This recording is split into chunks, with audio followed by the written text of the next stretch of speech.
Reporte Fundaredes del 22 al 28 de enero 2022.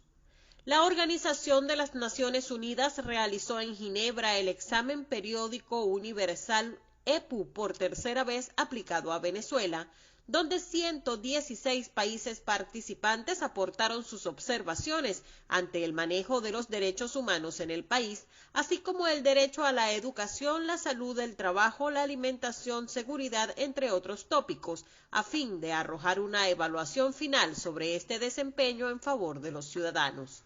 Entre los principales temas de intervención estuvo la desaparición forzada, la violación de derechos contra defensores, la liberación de los presos políticos, el cese de las detenciones arbitrarias y el respeto a los medios de comunicación independientes. Asimismo, temas de constante denuncia por parte de Fundaredes, como la necesidad de medidas urgentes para acabar con el trabajo forzado, la prostitución, la violencia de género, los secuestros, contrabando, extorsión y narcotráfico, comunes sobre todo en los estados fronterizos del país. La oficina de Michelle Bachelet reportó que ha habido pocos avances en el procesamiento judicial de las cadenas de mando de funcionarios responsables por violaciones a los derechos humanos en el país. Familiares de los presos políticos de Venezuela, entre los que se encuentra la familia del director de Fundaredes, Javier Tarazona, manifestaron mediante un documento público su deseo por reencontrarse en libertad con quienes hoy son presos de conciencia y reconstruir el tejido social, procurando que padres y hermanos puedan volver a estar juntos, superando el dolor que esta injusta prisión ha causado a las familias de los más de 450 prisioneros políticos que entre civiles y militares existen hoy en Venezuela. Para ello, exhortaron a los organismos internacionales a intervenir en los casos de aquellos que permanecen tras las rejas pese a contar con boletas de excarcelación, y abogaron por la aprobación de una ley de amnistía nacional que les permita a todos regresar al seno de sus hogares. En el corredor fronterizo Apure-Arauca, el martes 25 de enero se avivaron los enfrentamientos armados en la población fronteriza de La Victoria, estado Apure, y en el municipio de Arauquita, en el departamento de Arauca, en Colombia, entre las Fuerzas Armadas venezolanas y las guerrillas colombianas de las disidencias de las Fuerzas Armadas Revolucionarias de Colombia y el Ejército de Liberación Nacional. Versiones señalan que uniformados de la disidencia del Frente 28 de las FARC, liderados por Antonio Medina, fueron sorprendidos por elementos del ELN en uno de sus campamentos, por lo que tuvieron que huir dejando atrás sus pertenencias ante la persecución que ese grupo insurgente encabezado por alias Mazamorro y supuestos elementos de la Fuerza Armada venezolana cometían.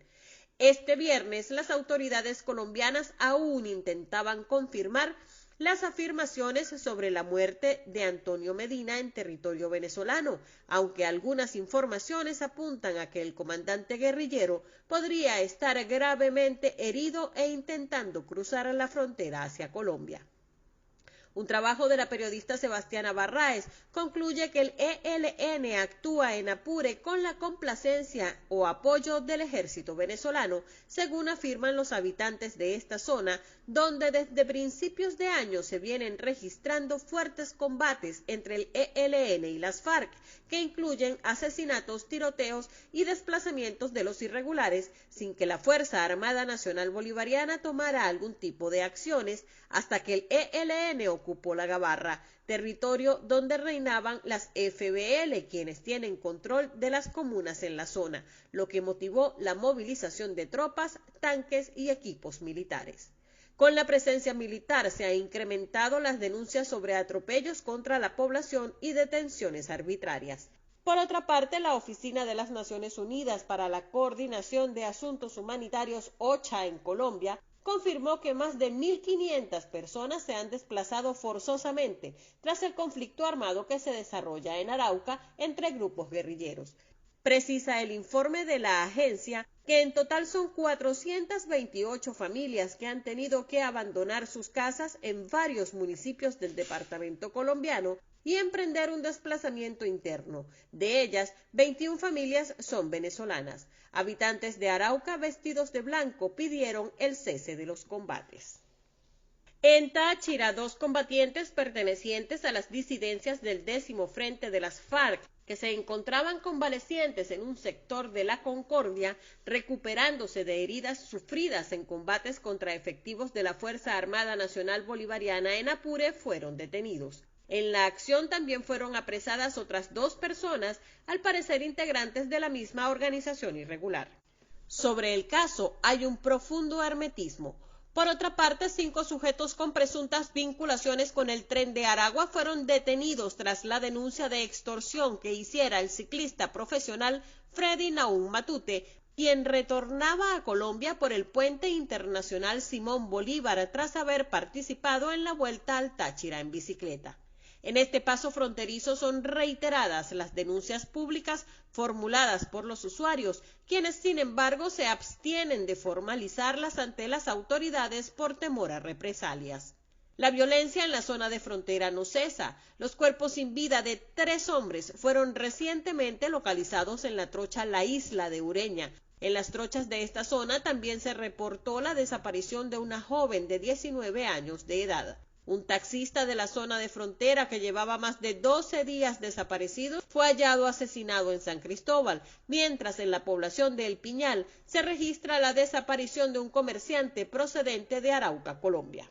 En Bolívar, en medio de un enfrentamiento con cuerpos policiales, murió el cabecilla de la banda delictiva El Tren de las Margaritas, que opera en el sector Core 8 en Puerto Ordaz. Lo identificaron como Luis Sifontes. Autoridades informaron que alias Luisaza tenía antecedentes por drogas y secuestro. También en esta entidad, en el sector Sacuima, ubicado en Caicara del Orinoco, un sujeto apodado El Barrios, perteneciente a la banda de Orlandito, fue detenido transportando un lote de municiones de alto calibre y cargadores para fusiles de asalto liviano. Una situación de violencia fue reportada en la mina colonial cerca a la población de Maripa, capital del municipio Sucre en el estado Bolívar. Aunque no se conoce la magnitud del hecho, se confirma que varias personas habrían sido afectadas. Y un nuevo ataque en las cercanías de la mina El Perú, en el Callao, dejó un efectivo de la Dijicin muerto y otros 3 heridos. Es el segundo ataque en menos de 3 semanas. En Delta Amacuro, un joven de 21 años perteneciente a la etnia Guarao falleció mientras era trasladado por sus familiares en una travesía de 5 días desde la comunidad de San Francisco de Guayo en el municipio Antonio Díaz hasta la ciudad de Tucupita en busca de atención médica. Durante las primeras semanas de 2022 se observa una constante movilización de indígenas guarao desde Delta Amacuro hasta Brasil.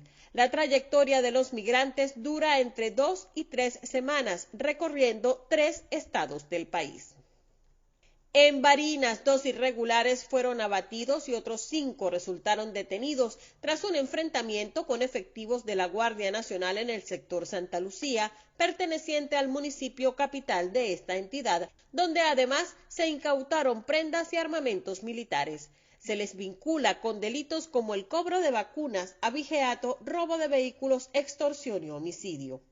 En Falcón se incrementan los casos de extorsión contra pequeños y medianos productores en la costa oriental, occidente y el eje de la Sierra Falconiana, según el presidente de la Asociación de Ganaderos, quien también denunció que se ha incrementado en los últimos meses el delito de abigeato y que los productores que se atreven a denunciar el robo de su ganado y hechos de extorsión han perdido la confianza en la institucionalidad venezolana por fugas de información.